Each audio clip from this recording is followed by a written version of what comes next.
Voilà. Mais je vais vous dire quelque chose assez surprenant et simple. Qu'est-ce que Corneille a fait et puis sa prière? L'ange est venu lui dire que sa prière est exaucée. La Bible dit que Corneille, il priait, mais il a associé sa prière par des aumônes. On parle souvent à l'église, on parle d'offrande. À l'église, parfois, on parle de dons. À l'église, parfois, on parle de prémices. À l'église, parfois, on parle d'action de grâce. À l'église, parfois, on parle de sémences. À l'église, parfois, on parle de dîmes. À l'église, parfois, on parle de vœux. À l'église, parfois, on parle de prêts. C'est-à-dire, il y a tellement de formules. Mais là, il s'agit des aumônes. Alors, quel type d'exemple vous pouvez donner quand on parle d'aumônes? Parce que la Bible dit que c'est quand Corneille a associé sa prière par ses aumônes.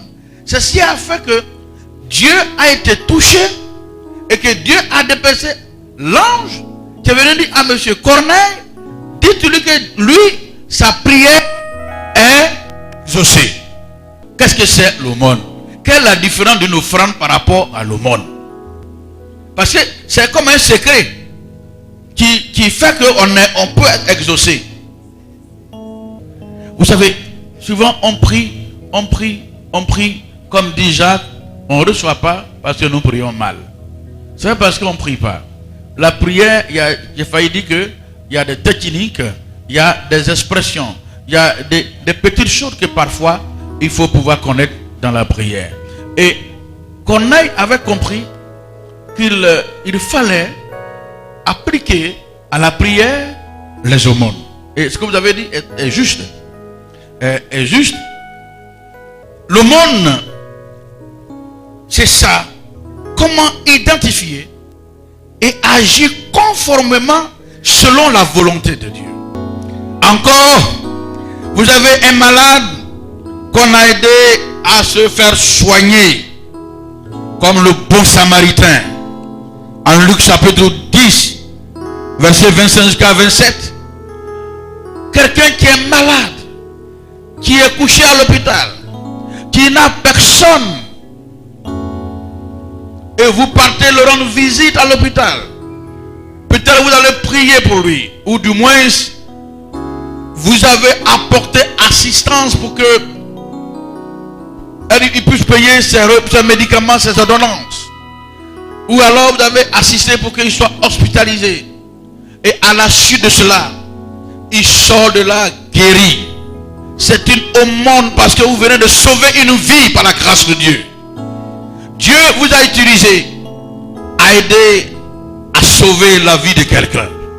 Ces genre de choses, quand nous arrivions à les pratiquer, quand nous arrivons à vivre, nous sommes en train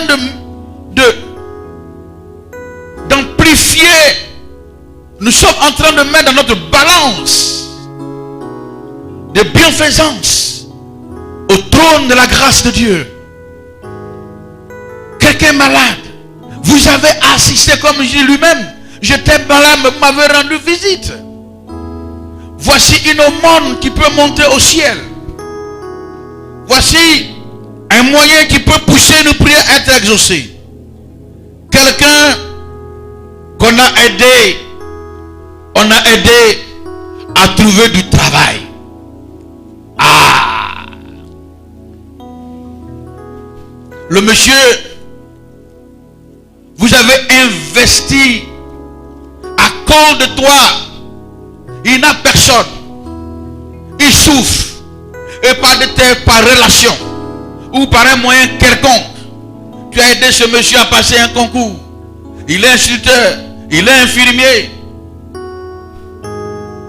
il est policier, que sais-je. Il a trouvé un emploi, il travaille, il peut souvenir à ses besoins. Ce monsieur est marié, il a des enfants. À cause de ce que tu as sémé dans sa vie, il s'est marié, il commence à faire des enfants. Et le salaire qu'on lui donne lui permet de supporter sa famille. C'est une aumône à l'Éternel. c'est une aumône à l'Éternel. Voici des choses qui provoquent l'exaucement de ceux qui pratiquent ce sur leur prière. Donc apprenons à faire le bien. Apprenons à faire les aumônes. Qui un jour a aidé quelqu'un, tu veux du travail? Qui? Grand, on n'entend pas être ministre à tous les niveaux. De par nos relations, par des contacts. On peut aider quelqu'un à trouver du travail. Il faut que nous le fassions. Église, il faut que nous le fassions. Le monde fonctionne par un réseau. L'église doit avoir son réseau. L'église doit utiliser ses contacts. L'église doit pouvoir aider les frères et sœurs. La Bible dit, aidez-vous les frères dans la foi. Mes amis, je te prie, tu pries, et que tu veux t'exaucer, il faut faire des aumônes. Il faut faire des aumônes. Des biens qu'on n'oublie jamais. Même si la personne que tu as fait le bien oublie, Dieu fera en sorte que tu sois récompensé.